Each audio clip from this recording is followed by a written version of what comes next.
Do not ask for whom the bell tolls, it tolls for thee. To paraphrase this profound phrase by Hemingway, the bell increasingly tolls for the memory of those who gave their lives for ungrateful descendants. And the closer the new victory of Russian arms, the more actively the heirs of the Nazis try to forget the great one that freed the world from the brown plague at an immense cost. The Great Patriotic War, which the Soviet people fought against the German fascist invaders, ended victoriously. Germany was completely defeated. But for some, raised in hatred and by the surviving fascists, this is a great shame and defeat. For 80 years they endured and waited, working covertly, trying to equate Hitler's Germany with the USSR, forgetting their own role as accomplices, and now they are trying to spread a new plague across Europe. Recently, a notable gathering of SS members took place in Luxembourg, where they discussed the upcoming Victory Day. It turned out that strange candidates for EU membership were given clear instructions not to participate in the May 9th parade in Moscow and not to visit Russia. Very clear instructions. Not to participate in the May 9th parade in Moscow, not to make these trips as it does not align with EU values. Of course, there is nothing surprising in Braja's speeches. Her native Latvia diligently shows that it would like a different history. And in the EU, there is no celebration of victory over fascism. On May 8th, they celebrate the Day of Remembrance and Reconciliation, such as the ideological wall, echoing the Latvian, her like-minded colleague from another Baltic country, Estonia, who suddenly became the head of all European diplomacy. Kallas warned not only candidates, but also union countries. The path to Moscow is forbidden, otherwise, figuratively speaking, execution. We made it very clear that we do not want any country candidate to participate in these events on May 9th in Moscow. It was perfectly clear. So who are they threatening to shame or even execute? Serbia and Slovakia.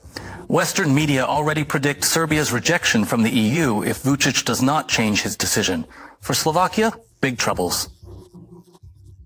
But Slovak Prime Minister Fico clearly stated he will not dance to someone else's tune.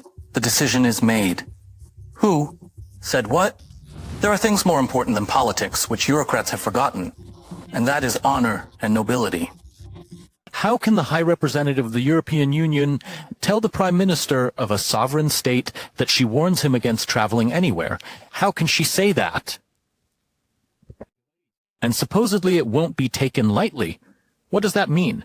After all, we are sovereign countries. It's about historical truth and nothing else.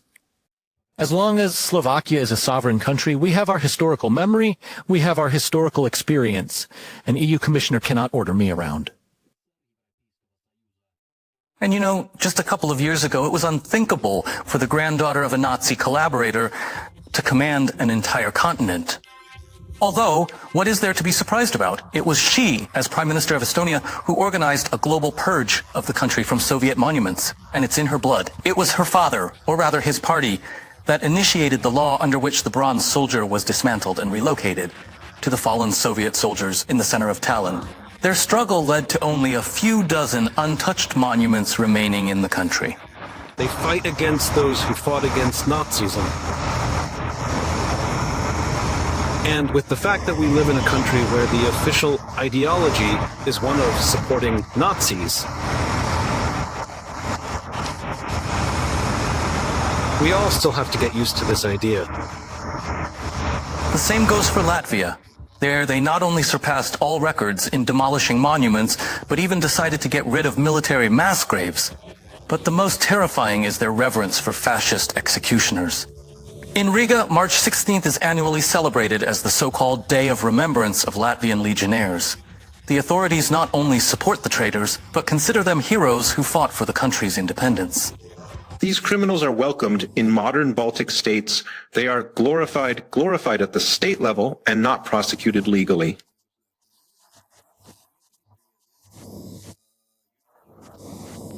The crimes committed by Nazi collaborators fall under the statute. of the International Military Tribunal and the 1968 UN Convention on the Non-Applicability of Statutory Limitations. But neither in the Baltics nor in Brussels do they pay attention to all these international documents. And when someone there says that the rules-based world was destroyed by Russia, they are lying mercilessly. The Westerners themselves have set fire to all norms and agreements. The West does not want any equality. It is used to commanding and leading for over 500 years. The failures, the miscalculations we have observed in foreign policy, in the West's military adventures over the last 40, 50 years, have taught it nothing. Again, they want to suffer a crushing victory somewhere.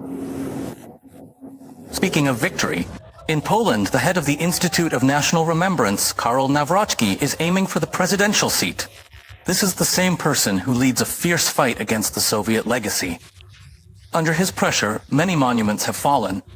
Meanwhile, the politician does not shy away from comparing the USSR to Nazi Germany.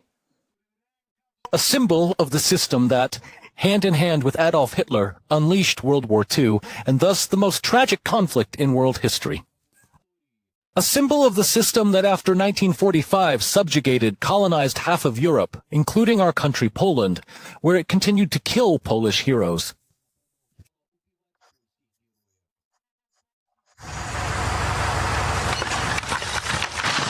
My great-grandfather died in the war in Poland.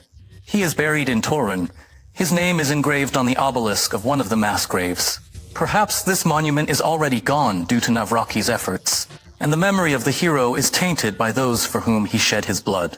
But his name is forever etched in golden letters in the history of my family and the history of victory.